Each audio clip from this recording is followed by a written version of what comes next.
Mark, what are some of the factors driving divestitures today?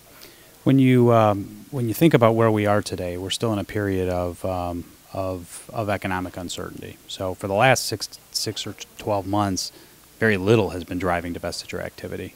And however, we're starting to see as things stabilize and as companies begin to feel the benefits of the economic recovery, a view that perhaps that sellers can get the value that they're looking for from their businesses.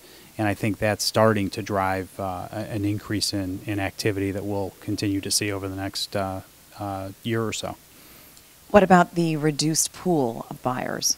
Yeah, that will be a continued challenge until lending comes back to where it once was, which it may never to that full extent.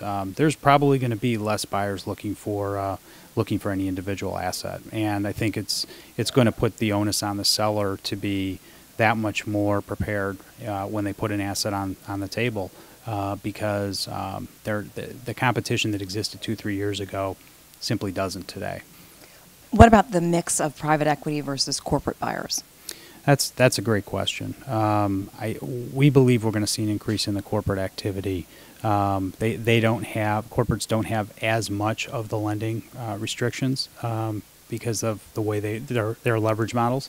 So we think that corporates who were on the sideline for about 2-3 years are really now going to have an advantage because they're not competing with private equity who are willing to overpay significantly because of the leverage.